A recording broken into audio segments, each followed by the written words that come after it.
सुगंधा और उसकी सास कांता के बीच एक अजीब सी जंग रहती थी। ये जंग थी किचन में कौन ज्यादा अच्छा काम करेगा और घर के सदस्यों के दिल जीतेगा। और उनकी इस जंग में हमेशा कुर्बान होते थे उनके दोनों पति। कैसे? आइए देखते हैं इस किचन पॉलिटिक्स की कहानी में। एक दिन किचन में, माँ जी, आज मैं बना रही हूँ मेथी की सब्जी। इस खाने से घर वालों के पेट की सारी समस्या खत्म हो जाएगी।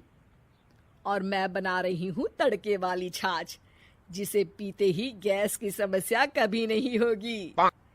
दोनों अपने अपने खाने को लेकर टेबल पर पहुंच जाती हैं। तभी सुगंधा के ससुर उसकी बनाई सब्जी की तारीफ कर देते हैं। अरे वाह, मेथी की सब्जी भी बनी है, बड़ी ही स्वादिष्ट है। वाह बहू वाह। अरे बहू, लेकिन इसमें इतनी सारी मेथी बर्बाद करने की क्या जरूरत थी?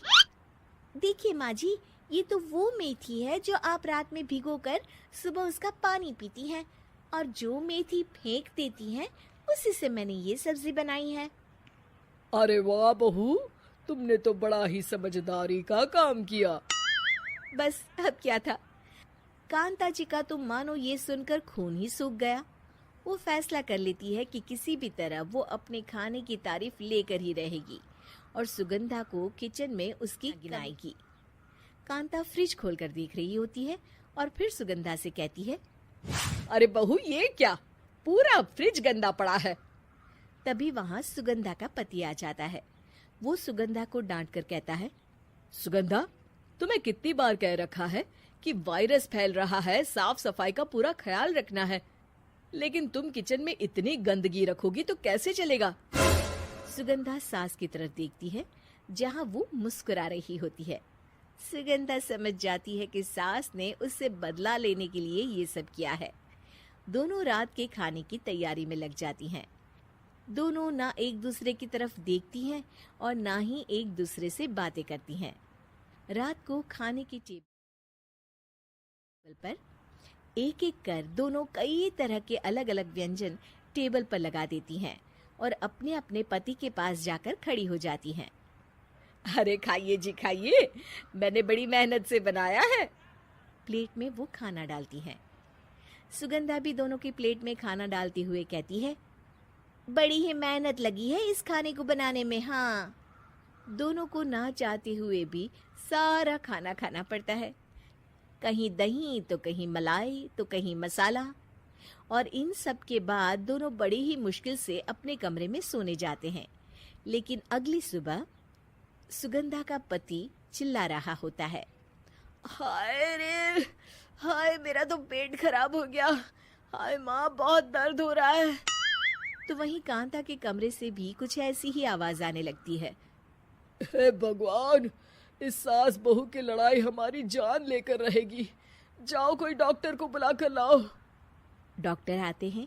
दोनों को देखकर कांता और सुगंधा से कहते हैं, देखिए, आप दोनों इन्हें खाने में हल्का ही दीजिएगा।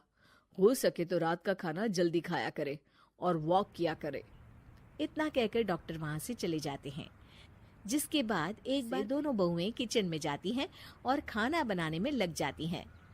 रात में खाने के टेबल पर दोनों एक बार फिर से खाना लगाने लगती है। पापा जी, मैंने ये पतली मूंग की दाल की खिचड़ी के साथ ये पापड़ और पुदीने की चटनी भी बनाई है। अरे बहू, अभी अभी बेचारे पेट की बीमारी से गुजरे हैं।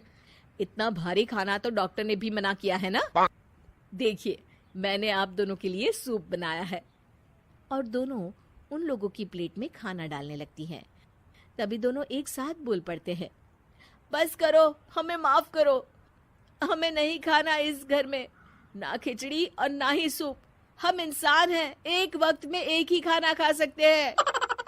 बस करो, हमें माफ करो। हमें नहीं खाना इस घर में, ना खिचड़ी और ना ही सूप।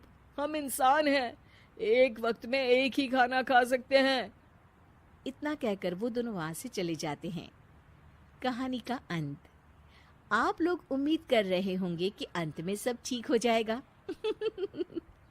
नहीं जनाब, अगर सास बहू के बीच सब ठीक हो जाए तो आप ये सीरीज देखे ही क्यों? तो मजा लीजिए इस चैनल में सास बहू से जुड़ी कहानियों का, क्योंकि ये ऐसा रिश्ता है जिसकी मिठास उसकी खटास में हमेशा ज्यादा ही रहती है।